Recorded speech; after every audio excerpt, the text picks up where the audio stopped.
यहाँ पर 2 में थिस्सलुनीकियों का 2 भाग उसका 13 आयत में ये लिखा हुआ है कि हे भाइयों और प्रभु के प्रिय लोगों, हे भाइयों और प्रभु के प्रिय लोगों, सही से प्रभु के प्रिय लोगों, चाहिए कि तुम्हारे विषय में सदा परमेश्वर का धन्यवाद करते रहें, क्योंकि परमेश्वर ने आदि से तुम्हें चुन लिया। आदि का मतलब हम पेट में भी नहीं आए, हम उस गर्भ में भी नहीं आए, उससे पहले से हमें खुदावंद ने चुन लिया। चुन कैसे लिया? कि ये मेरा बेटा है, ये मेरी बेटी है। समझ में आ रहा मैं कुछ कह रहा हूँ? हे भाइयों और प्रभु के प्रिय लोगों, चाहिए कि तुम्हारे विषय में सदा परमेश्वर का धन्यवाद करते रहो। खुदा का धन्यवाद हमें एनी टाइम करना है। गीत भी है प्रभु का धन्यवाद। हाँ, प्रभु का धन्यवाद गीत भी है, सॉन्ग भी है, कोरस भी है। लेकिन ऐसे भी हम जब खेलते हैं, जब हम स्कूल में इंटर होते हैं, तो ये कहना है कि प्रभु तेरा धन्यवाद, तेरा धन्यवाद। उतना से ही वो हमारा खुदावन, जो हमारा पिता, जो हमें आदि से चुना उसने, वो खुश हो जाता है, उसका मन गदगद हो जाता है, खुश हो जाता है वो धन्यवाद देने से।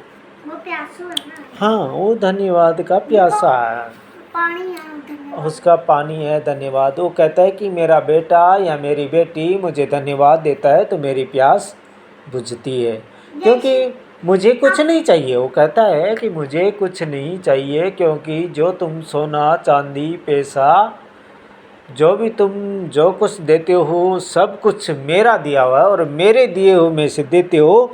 तो कभी भी ये घमंड नहीं करना कि हमने खुदा को कुछ दिया है। खुदा को हम कुछ नहीं दे सकते। घमंड क्या होता है? घमंड यानी अहंकार कि मैं कुछ हूँ, कि मैंने अहंकार। प्रभु को कुछ दिया है। हाँ, कि मैंने प्रभु को कुछ दिया है। जब देने के बाद में कोई कुड़कुड़ाते रहते हैं, मैंने तो इतना दिया है, मैं तो प्रभु के घर में इतना पैसा दे दिया है, बाकी लोगों ने तो कम दिया है, मैंने तो ज़्यादा दिया है। तो तुम्हारे पास ज़्यादा था तो ने ज़्यादा दिया। Okay, you are right. एक वो वाले भी थे। तो कभी भी ये घमंड नहीं करना है कि हमने प्रभु को कुछ दिया है।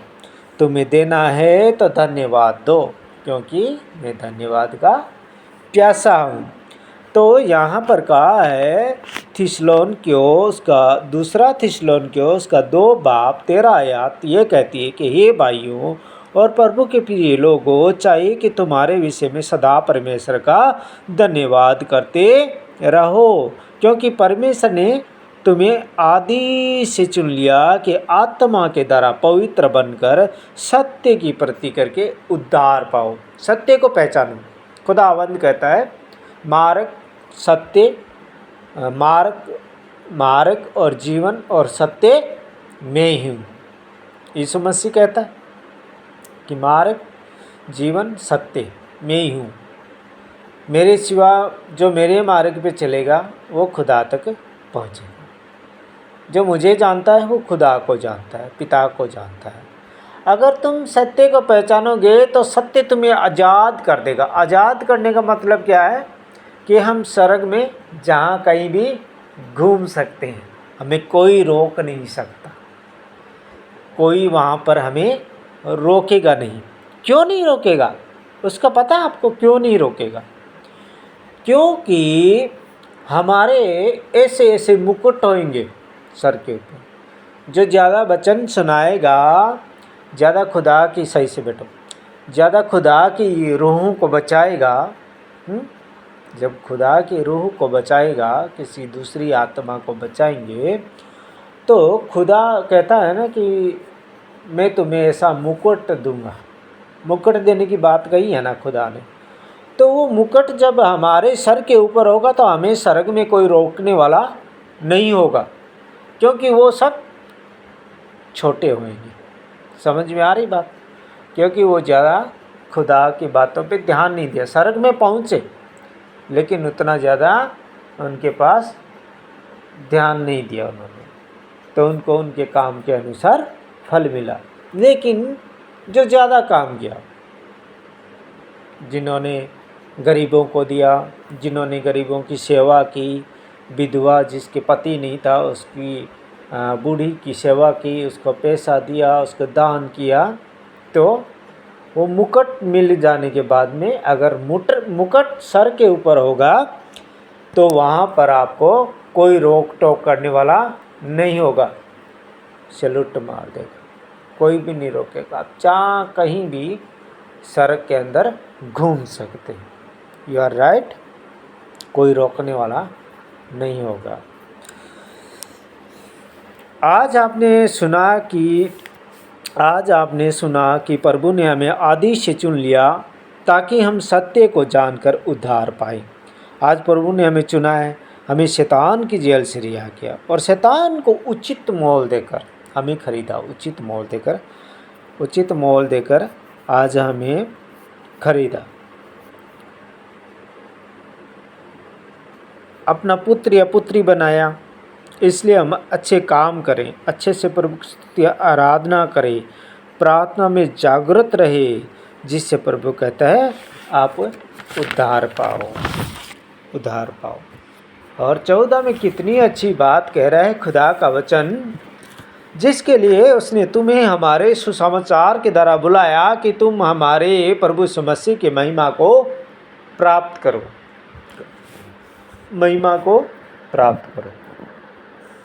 को प्राप्त करने का मतलब हम गीत गाएं खुदा के, हम खुदा से प्रेयर करें, खुदा से दुआ करें, खुदा के प्यार में हम गुनगुनाते रहें, खुदा बाप, खुदा बेटे, पवित्र आत्मा, आसमानी बाप, हाँ धन्यवाद।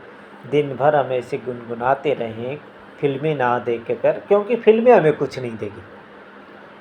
फिल्में अगर हम देखेंगे तो खुदा से हम दूर होते चले जाएंगे, क्योंकि अगर हम फिल्म देखेंगे तो फिल्म यहाँ पर फिट होएगी, क्या देखा, जो देखा वो यहाँ पर जाएगा तो हमारा जो भी डब्बे में हम कुछ सामान डालेंगे तो वो भरेगा। तो हम जैसा फिल्म में देखा वो हमारे डब्बे में गया और डब्बे के अंदर वो भर गया। तो हमें फिल्मी दुनिया में बिल्कुल हमें कदम नहीं रखना। अगर डब्बा भरेगा तो वो लोड हम दूसरे सामान उसमें नहीं डाल पाएंगे, क्योंकि वो भर गया। तो हमें फिल्में देख कर हमें जीना नहीं है, क्योंकि फिल्में हमें कुछ नहीं देने वाली। फिल्में किस लिए बनाई? फिल्मकार फिल्में किस लिए बनाई? क्योंकि उनको पैसा मिल रहा है। उन्होंने अपने पैसे कमाने के लालच में उन्होंने फिल्म बनाई और उससे उनको पैसा मिला उनके सही बैठ पैसा मिला, इसलिए कि उनके खाने खर्चे के लिए पैसे मिले, इसलिए उन्होंने फिल्में बनाई। फिल्में कोई भगवान नहीं है, डिशुम ऐसे बनाई है बस। अगर आप फिल्म में परमात्मा भी देख ले, ऐसा कुछ नहीं।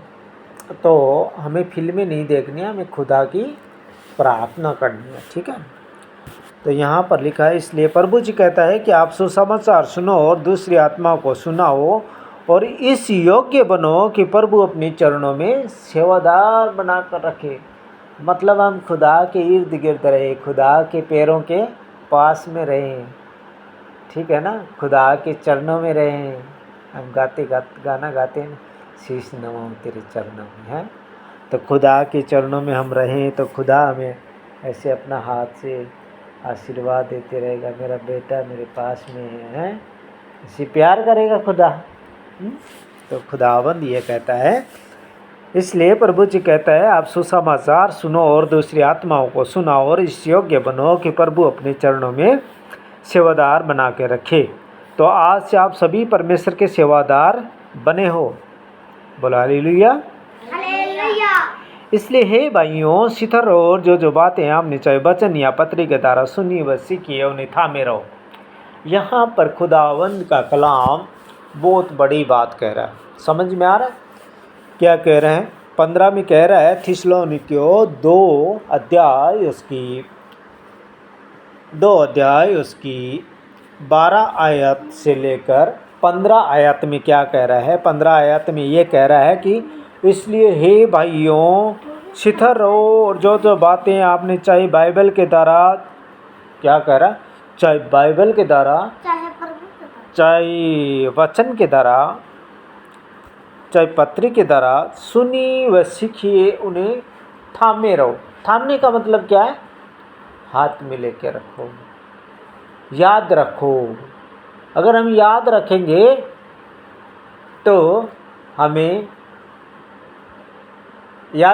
तो हमें स्वर्ग में वो फल देगा खुदा, क्योंकि वो वृक्ष बड़ा हो जाएगा।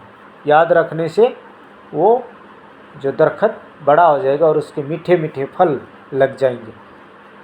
तो यहाँ पर लिखा है, इसलिए हे भाइयों, शिथर रहो और जो बातें चाहे आपने वचन के द्वारा चाहे पत्र के द्वारा सुनी व सीखी उन्हें थामे रहो। थामने का मतलब है याद रखना। ओके, याद रखना। हमें कोई भी बात, जैसे हम वचन याद रखते हैं, तेरा वचन मेरे पाँव के लिए दीपक, मेरे मार्ग के लिए जला। हाँ, तो उस टाइम क्या होगा कि हाँ, इसमें बोलो, तेरा वचन मेरे पाँव के लिए, तेरा वचन मेरे पाँव के लिए दीपक, मेरे मार्ग के लिए उजाला है। हमने दास पर का प्रकाश चमका दे, हमने विद्या मुझे सिखा दे। धोखे न खाओ, परमेश्वर ठट्ठों में नहीं उड़ाया जाता, क्योंकि मनुष्य जो कुछ बताए वही काटेगा। अवसर को भंगी समझो, क्योंकि दिन बुरे हैं। यीशु ने उनसे कहा, जीवन की रोटी मैं हूँ, जो मेरे पास आता है कभी भूखा नहीं होता, जो मुझे पर विश्वास करता है कभी प्यासा नहीं होगा। जगत की ज्योति मैं हूँ, जो मेरे पीछे चलेगा वह अंधकार में नहीं चलेगा, परंतु जीवन की ज्योति पाएगा। जो मेरे वचन सुनकर उन्हें मानता है वह चट्टान पर उन्हें घर बनाने के समान है। परख कर देखो यहोवा कैसा भला है, क्या धन्य है वह पुरुष जो उसकी शरण लेता है। आमीन। इब्रानियों 4:12, क्योंकि परमेश्वर का वचन जीवित और प्रबल और हर धारी तलवार से भी बहुत चौकाई, वह प्राण और आत्मा और गांठ और गूंदे को अलग करके आर पार छेदता है और मन की भावनाओं और विचारों को जांचता है। आमीन। तेरा वचन मेरे पाँव के लिए दीपक, मेरे मार्ग के लिए उजाला है। अपने दास पर मुख को प्रकाश मुका दे, अपनी विद्या मुझे सिखा दे। धोखा न खाओ, परमेश्वर ठट्ठों में नहीं उड़ाया जाता, क्योंकि मनुष्य जो कुछ बोता है वही काटेगा। अवसर को बबले समझो, क्योंकि दिन बुरे हैं। यीशु ने उनसे कहा, जीवन की रोटी में जो मेरे पीछे चलेगा अंधकार में नहीं चलेगा, परंतु जीवन की ज्योति पाएगा। जो मेरे वचन सुनकर उन्हें मानता है वह चट्टान पर अपने घर बनाने के समान है। क्या ही धन्य है वह पुरुष जो उसकी शरण लेता है। इब्रानियों 4:12, क्योंकि परमेश्वर का वचन जीवित और प्रबल और हर एक दोधारी तलवार से भी भोग चुका है, और वो प्राण और आत्मा और हर एक दोधारी गांठ और गूंदे को अलग करके आर पार छेदता है, और वह मन की भावनाओं को और विचारों को जानता है। आमीन। तो ये आपने सुना अभी वचन। तो यहाँ पर भी ऐसे ही कुछ लिखा हुआ है कि इसलिए हे भाइयों, शिथर और जो बातें हम चाहे वचन या पत्री की तरह सुनी व सीखिए उन्हें थामे रहो। तो आज ये बच्चे अगर खुदा का कलाम, खुदा का वचन याद रखते हैं तो ये वचन पूरा होता है 15 का। इसलिए कि हे भाइयों, शिथर और जो बातें आपने चाहे वचन के द्वारा चाहे पत्री के द्वारा सुनी व सीखे उन्हें थामे रहो। तो आज ये जो भी वचन सुनकर उन्हें थामते हैं, उसके बदले में इन्हें बहुत बड़ा इनाम स्वर्ग में मिलेगा। ये हमें भी पता है और आप सभी को भी पता है। तो खुदावंद से दूर होने की कोशिश कभी ना करें, बल्कि खुदा के नज़दीक आने की कोशिश करें। हम सभी से ये निवेदन करते हैं कि खुदा के नज़दीक, अगर आप खुदा के एक सीढ़ी पे चढ़ेंगे, सीधा बैठो, खुदा के नज़दीक आओ तो खुदा के साथ अच्छे से रहना है हमें। तो खुदा के अगर हम एक स्टेप चढ़ेंगे तो खुदा हमारे लिए हज़ारों स्टेप उतर के नीचे आएगा। आज आपने चाहे बाइबल के द्वारा, चाहे वचन के द्वारा, चाहे आप किसी पास्टर अथवा प्रचारक से सुनी या पढ़ी हो, उसको याद रखो। जैसा खुदा कहता है इसको याद रखो, जैसा प्रभु कहता है उसे पकड़ के रखो, मत भूलो। चर्च से बाहर जाते ही हम क्यों वचनों को भूल जाते हैं? भूलना नहीं है, उन पे चलना है और समझना है, क्योंकि प्रभु आपको अनंत जीवन देना चाहता है। आप प्रार्थना करो, वचन सुनो, बाइबल पढ़ो और उस पे ध्यान लगाओ। आपको अवश्य पिता परमेश्वर मिलने वाला है। वो दिन दूर नहीं, जितनी हो सके प्रार्थना करो, बाइबल पढ़ो और केवल रुपये कमाने के पीछे मत भागो। जो परमात्मा ने अनमोल जीवन दिया उसे इसे ही मत बिताओ। सोचो हमें किस लिए धरती पर भेजा और हमें क्या करना चाहिए। हमारा प्रभु यीशु मसीह आप ही हमारा पिता परमेश्वर, जिसने हमसे प्रेम रखा, अनुग्रह से अनंत शांति और उत्तम आशा दी है। हमारा प्रभु यीशु मसीह आप ही हमारा पिता परमेश्वर, जिसने हमसे प्रेम रखा है, अनुग्रह से अनंत शांति और उत्तम आशा दी है। 16 में कहा है उत्तम आशा दी है, मतलब आशा मतलब हम इंतजार करने का बोला है खुदा ने।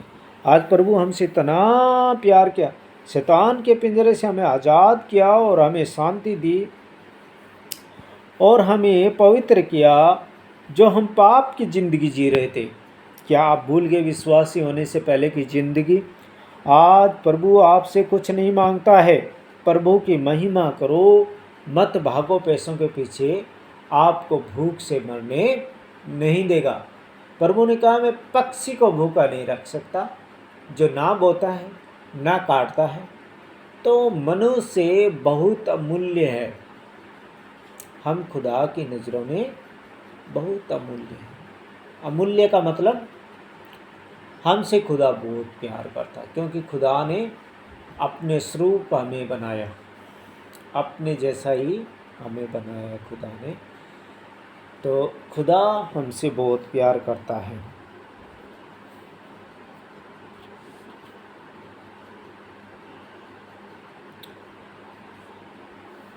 मनुष्य बहुत अमूल्य है।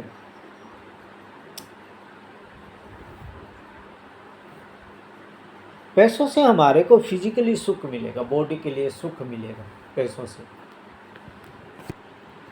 तो अमूल्य है। पैसों से हमारे को फिजिकली सुख मिलेगा। सुख मतलब हमारे पास कूलर आ जाएगा, फ्रिज आ जाएगा, फैन आ जाएगा जो हमें हवा देगा, वो हमारी फिजिकली बॉडी के लिए आराम मिलेगा।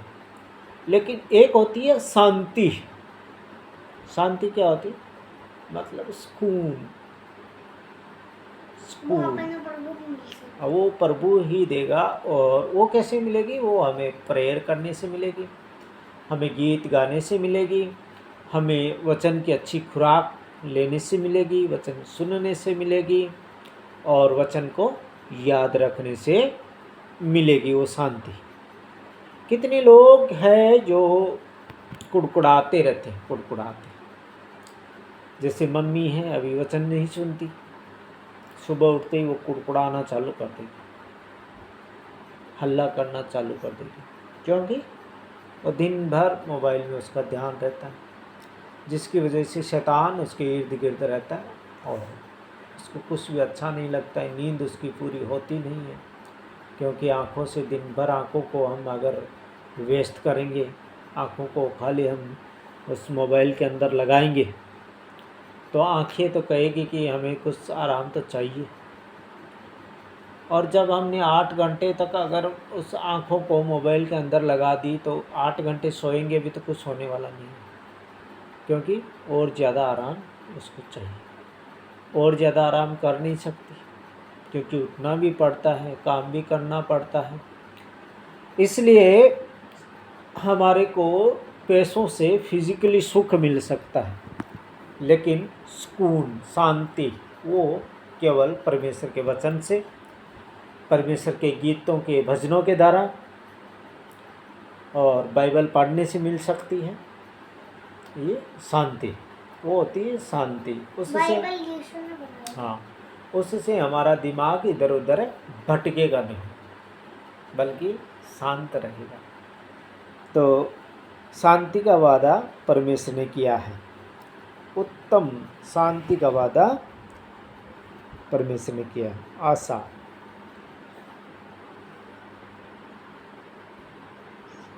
स्तुति आराधना करने से, बाइबल पढ़ने से मिलेगी। अभी मैं आपको प्रैक्टिकली घटना से अवगत कराता हूँ, जो खुदा कहता है कि मैं पक्षी को भूखा नहीं रख सकता, जो ना बोता है ना काटता है। तो मेरे साथ ऐसी घटना घटी। गर्मी का टाइम था और मैं पिंड में, प्याराले पिंड में स्वीट दुकान में गया और उनको मैं कुछ भुजिया दिखाया। उनको मैंने कहा कि भुजिया कौन कौन सी देनी है, नमकीन कौन कौन सी देनी है। तो उन्होंने कहा कि सैंपल दिखाओ हमें। तो मैंने उनको कहा कि मेरे को कुछ दे दो तो उसमें मैं सैंपल लेके आ जाऊं। तो उन्होंने तो उनसे कुछ मांगा भी नहीं मैंने, और मैंने उनके वहाँ से नेपकिन को क्या कहते हैं, नेपकिन ही कहते हैं, नमकीन, नेपकिन नमकीन, जो हाथ पूछने वाला नेपकिन पेपर। तो टिश्यू पेपर मैंने उनसे लिया और उनके उधर टिश्यू पेपर पड़ा था टेबल पे, तो मैंने वहाँ से वो टिश्यू पेपर निकाला और गाड़ी में गया और भुजिए के अलग अलग 5-5 किलो के हैंडल में से मैंने खोल के और मैंने थोड़ा थोड़ा करके 100 ग्राम जैसे भुजिया मैंने उस टिश्यू पेपर के अंदर, नेपकिन के अंदर निकाल के और दरवाज़ा बंद किया और रखा। और फिर मैंने हाथ में लिया तो गिर गया, नीचे गिर गया। तो मेरा मन थोड़ा दुखा, मन खेदित हुआ कि 100 ग्राम भुजिया इतने कष्ट करके निकाली थी, अभी गिर गई। 100 ग्राम भुजिया 10 से 12 रुपये की, 15 रुपये की थी, लेकिन एक मन में एक चोट सी लगी कि गिर गया भुजिया। तो मैंने फिर से ट्राई किया और फिर मैंने वैसे ही सैंपल लेके और मैं गया उस स्वीट दुकान में और मैंने उनसे कहा कि ये भुजिया है, आप देखो। उन्होंने जैसे ही टेस्ट किया तो मुझे कहा कि आप ये भी ले आओ, ये भी ले आओ, ये भी ले आओ, ये भी ले आओ। उन्होंने मुझे 20-25 किलो का ऑर्डर उन्होंने मुझे दिया। जब मैं गाड़ी के पास गया तो गाड़ी के नीचे छाया थी और छाया में पक्षी उस भुजिए को खा रहे हैं। तो मुझे वो खुदा का जिंदा कलाम याद आया कि थिस्सलुनीकियों की पुस्तक में नहीं लिखा है, लेकिन वचन मैंने तैयार किया तो उसके अंदर ऐसा लिखा हुआ है कि मैं पक्षी को भूखा नहीं रख सकता, जो ना बोता है ना काटता है, तो मनुष्य तो बहुत अमूल्य है। तो मुझे वो वचन याद आया कि खुदा सबको देता है खाने के लिए। मेरा मन दुखा कि भुजिया गिर गया, लेकिन खुदा ने किस लिए भुजिया गिराया? कि मेरे पक्षी भूखे हैं, वो भी तो खुदा के हैं, वो भी तो परमेश्वर ने बनाए हैं, वो भूखे हैं, उन्हें भूख लगी है। तुझे तो भूख नहीं लगी है, तुझे तो मैंने खाना खिला के घर से भेजा है, लेकिन मेरे छोटे छोटे पक्षी भूखे हैं, इसलिए उस भुजिया को वहाँ पे गिराना पड़ा। समझ में आ रही है बात को? तो वो भुजिया गिरी तो पक्षियों ने खाया, और पक्षियों ने खाया तो पक्षियों ने भी आशीर्वाद दिया। तब उस स्वीट दुकान से मुझे ऑर्डर भी मिला कि मुझे 25 किलो भुजिया दे दो। तो 25 किलो भुजिया में 300-400 रुपया उधर से भी अपने को प्रॉफिट मिल गया, उधर पक्षी भी भुजिया खा लिया। सब कुछ खुदा की तरफ से हो रहा है। तो हमें कभी भी दिल को दुखाना नहीं है कि हमारा कुछ गिर गया, कुछ नुकसान हो गया। ये राइट?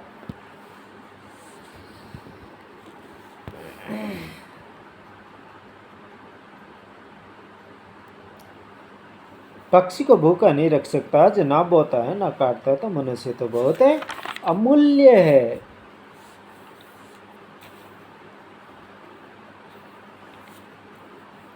तुम्हारे मनों 17 में कहता है खुदा का वचन तुम्हारे मनों में शांति दे और तुम्हें हर एक अच्छे काम और वचन पर दृढ़ करे।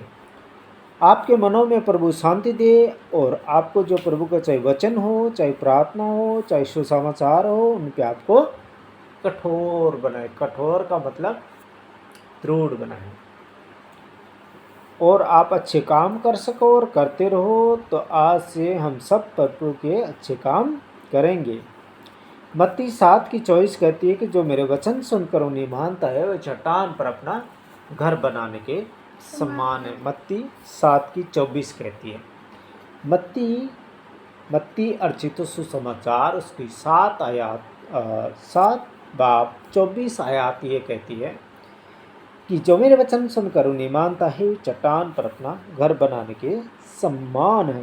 पहला थिस्सलुनीकियों उसका 5 बाब उसकी 4 आयत कहती है, पर हे भाइयों तुम तो अंधकार में नहीं हो कि वह दिन तुम पर चोर के समान आ पड़े। आज हम खुदा के वचन सुनते हैं, खुदा से हम बातें करते हैं, तो हम अंधकार में नहीं है, हम एक ज्योति के अंदर हैं। You are right. जो लोग वचन नहीं सुनते, बाइबल नहीं पढ़ते, बाइबल के बारे में नहीं जानते, उनके लिए वह दिन तुम पर चोर के समान आ पड़े। हमें जागते रहना है, हमें प्रभु का जब भी हम उठे तो प्रभु का शुक्रिया करना है कि धन्यवाद प्रभु, तूने हमें मीठी नींद दी, अब उठाया, उसके लिए हम आपका धन्यवाद करते हैं। आ पड़े। 5 कहता है क्योंकि तुम ज्योति की संतान हो, क्योंकि हम प्रभु मसीह की संतान हैं, क्योंकि तुम ज्योति की संतान हो और दिन की संतान है। ज्योति दिन की संतान। हम न तो रात के हैं और न अंधकार के हैं। हम रात के भी नहीं हैं, अंधकार के भी नहीं, हम दिन के हैं। हम खुदा के लोग हैं। इसलिए हम दूसरों के सम्मान सोते ना रहे, पर जागते और सावधान रहे। दूसरों के समान हमें नहीं रहना है, हमें जागते रहना है। तो आज आपको ये खुदा का कलाम जो पहला थिस्सलुनीकियों उसका पहला थिस्सलुनीकियों उसका 5 बाब, पहला थिस्सलुनीकियों